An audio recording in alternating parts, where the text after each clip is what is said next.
一條爭論咗好多年嘅老問題，究竟賽車係唔係運動呢？根據唔同字典入邊對運動嘅定義，佢哋都有幾個共同嘅關鍵字，包括對一個人體能同技術上嘅要求。而賽車比賽對呢兩方面嘅能力都非常之講究，特別喺車手嘅體能方面。以 F1 為例，喺一架 F1 賽車上，佢哋追求嘅就係速度，但係速度為佢哋帶嚟嘅就係 G-force。G-force 就係量度加速力嘅單位，1G 就係地心吸力嘅重量。飛機起飛時大概會感受到 1.5G， 過山車平均會造成 4G。但係一架 F1 賽車加速時，車手需要承受 2G， 即係自身2倍嘅重量。高速剎車時有 5G 嘅重力，最難應付嘅就係高速過彎時需要承受 6G 嘅橫向加速力。而喺意外入邊，由每小時超過200公里喺1秒之內完全停低，需要承受嘅重力更加超越 30G。車手需要有一定嘅訓練先能夠適應呢一種嘅壓力。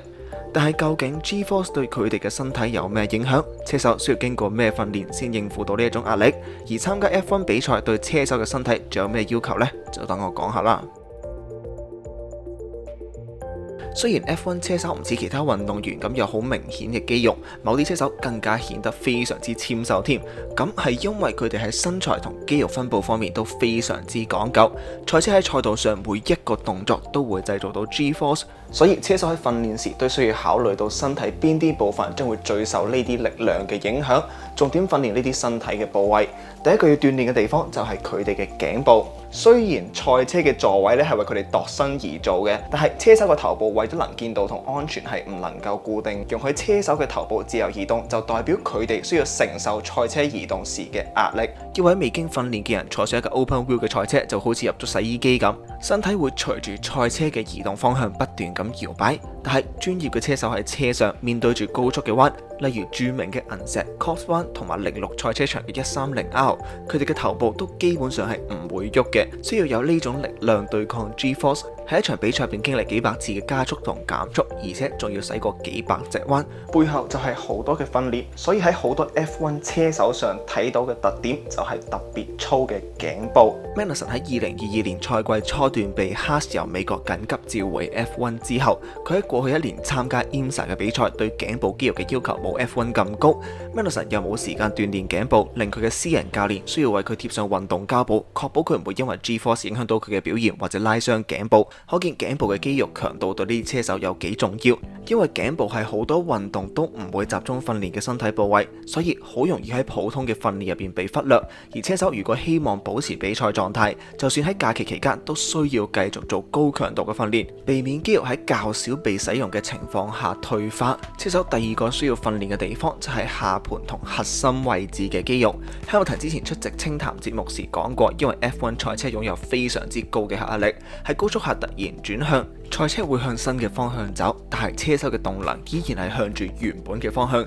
變相車手就會有一種被拉住嘅感覺。呢個就係嗰股有時候會達到體重6倍重量嘅 G-force。而喺呢個情況下，車手要保持本來嘅坐姿，就要好強嘅下盤同核心肌肉力量。如果唔係嘅話呢，就會黐到駕駛艙嘅另外一邊，或者有一種被安全帶綁住嘅感覺。同樣喺呢個原因，令車手上半身唔能夠有太多嘅肌肉。如果膊頭或者胸肌太過發達，就代表喺賽場上對下盤同埋核心嘅肌肉要求更加高，車手整體嘅重量就需要提高，但係佢哋依然要訓練膊頭同埋手部應付比賽入邊控制賽車嘅工作。不過佢哋嘅首要目標係提高肌肉嘅耐力，而唔係佢哋嘅體積。最後就係佢哋嘅腿部啦。雖然呢個唔係車手最需要訓練嘅地方，但係都唔能夠忽視嘅。車手喺賽場上控制速度都需要佢哋嘅雙腿，特別喺剎車方面。F1 嘅剎車壓力非常之大，因為規矩規定剎車嘅壓力必須全部由車手提供，所以有時候車手需要使用超過100公斤嘅壓力先能夠減低賽車嘅速度。例如喺高速情況下，面對住 G-force， 仲需要將賽車由每小時300公里減到適當嘅過彎速度，要求嘅力度絕對唔少。所以車手需要特別嘅訓練，確保全身嘅肌肉都能夠應付賽道上唔同嘅情況，並集中喺身體承受 G-force 時最需要嘅部位。除咗肌肉之外，車手喺睇唔到嘅地方又有啲咩特別嘅要求呢？當車手承受 G-force 嘅時候，除咗佢哋身體肌肉本身會被影響之外，為身體各部分提供氧氣嘅血液都會受到壓力嘅影響。為咗保持血液喺車手駕駛時流動，佢哋嘅心臟需要有能力適應長時間喺高速下駕駛。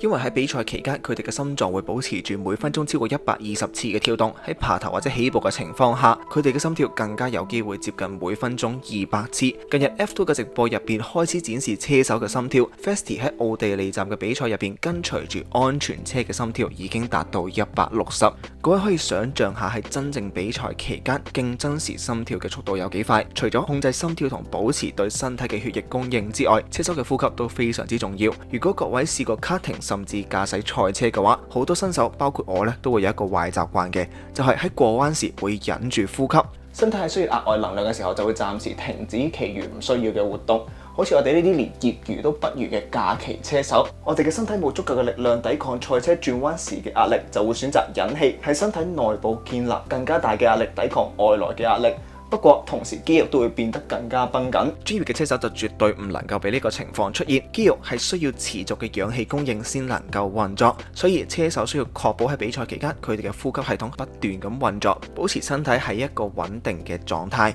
佢哋除咗要有之前提過嘅肌肉力量之外，仲需要經過非常之艱苦嘅訓練，提升心肺功能，確保心臟同肺部都以最高效率運作。因為車手喺賽季入邊嘅巔峰狀態，佢哋嘅靜息心率 （resting heart rate） 1分鐘可能唔足50次，可以見到佢哋心肺功能嘅效率有幾高。不過車手需要學識控制嘅唔單止係呼吸同心跳，仲需要控制喺 F1 入邊非常之重要嘅體重。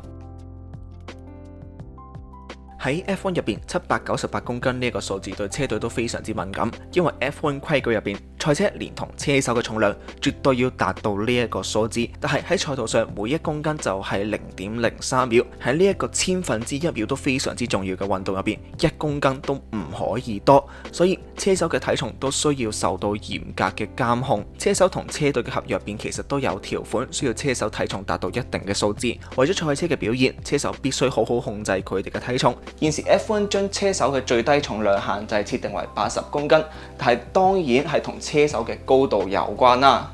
身高1.86米嘅 Albon 當然能夠達到80公斤，但係另一邊角田裕毅就比較難達到呢個數字啦。所以車隊必須喺駕駛艙入邊增加配重，達到呢個最低限制。而呢80公斤係加埋車手喺比賽期間佩戴嘅頭盔同防火衣等等。實際上車手嘅體重上限只有大概75公斤左右。車手可能喺假期期間會做一啲另類嘅訓練增加體重，但係喺賽季開始前，佢哋必須將呢啲賺翻嚟嘅體重減走。而經過賽季前嘅激烈訓練同飲食控制之後，好多車手都唔會達到80公斤呢一個數字。車隊同車手寧願喺車上增加配重，都唔會超越呢一個最低限制。加上賽車嘅最低重量係喺比賽之後量度，車手喺比賽期間會因為水分流失而失去大概4公斤，所以喺比賽開始嘅時候稍微超重都係正常嘅事。而車手嘅體重都會根據賽季進行變動。車隊對體重嘅監管喺季初會比較嚴格，因為賽車發展仲喺初步嘅階段，賽車有機會本身已經超重或者喺限制邊緣，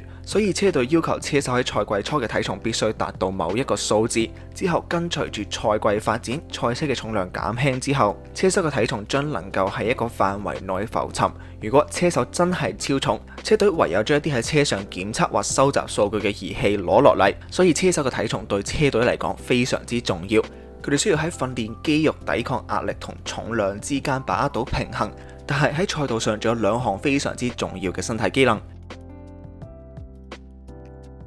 車手嘅反應時間除咗喺關鍵嘅起步時有作用之外，喺比賽期間遇上任何意外同突發情況都全靠車手嘅反應時間。而車手點樣控制賽車逃出呢啲情況，就要靠佢哋嘅手眼協調啦。呢個都係車手需要重點訓練嘅其中一個項目。訓練方法就有各位平時喺比賽前見到嘅簡單熱身動作，但係喺日常嘅訓練入邊就會用好多短時間快速嘅訓練嚟增強車手嘅反應同協調。而科技越嚟越發達，都令車手有越嚟越多方法訓練反應，例如唔同使用閃燈嘅系統都有助車手發展大腦嘅神經。經過長期同持續嘅訓練，大腦入邊嘅神經細胞將會變得更加緊密，代表信息喺細胞之間將會傳遞得更加快。實際上嘅解釋對冇生物學背景嘅人嚟講可能會更加複雜，各位有興趣嘅話可以再深入研究一下。車手喺起步時，佢哋比正常人快3倍嘅反應就會決定賺咗或者失去幾多位置。喺前排起步就會決定頒獎台位置，甚至係冠軍。喺賽車開始跣胎時嘅反應速度，同埋能唔能夠作出適當嘅動作救車，或者見到前面嘅車手發生意外，能唔能夠及時迴避，就可能會決定一位車手能唔能夠完成比賽。而唔同車手可能都有個人中意嘅訓練方法，而我最中意嘅呢，就係墨西哥嘅訓練方法啦。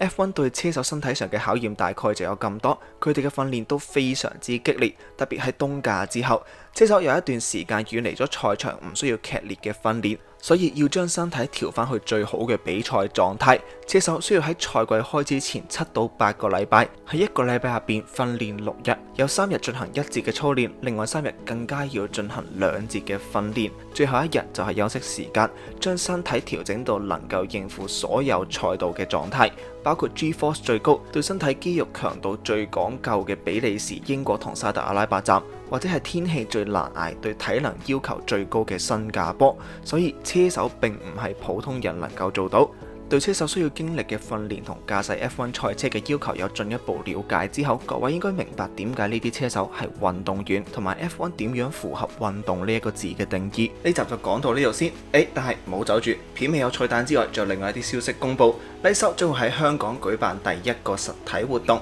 喺8月26號同27號參與數碼港數碼娛樂領袖論壇 Delve 嘅展覽，攤位將會介紹唔同賽車科技，仲有活動俾大家體驗 F1 車手係點樣訓練嘅，更加誠邀到 F1 嘅合作伙伴 Pirelli 同 AWS 參與。除此之外 ，Alpine 車隊都會參展。而且我哋成個展覽都係免費開放俾公眾嘅。如果各位希望到場睇其他嘅展覽，感受成個活動嘅話，亦都可以去數碼港嘅網站先購買門票。而呢一個活動同時係慶祝 Lightstyle 成立1週年。經過好多人嘅努力同安排之後，Lightstyle嘅第1本實體雜誌將會喺現場出售。內容除咗有好多專欄之外，仲有唔少人物訪問，更多嘅詳情將會喺 Lightstyle 嘅社交平台公佈。各位如果希望了解更多，或者希望睇到更多嘅中文賽車新聞，就記得 follow Lightstyle 嘅 Instagram 同埋 Facebook 啦。再提提各位，Lightstyle 嘅展覽將會喺今個月嘅26號同27號喺數碼港舉辦，希望各位踴躍支持。多謝各位收睇，我哋下次再見。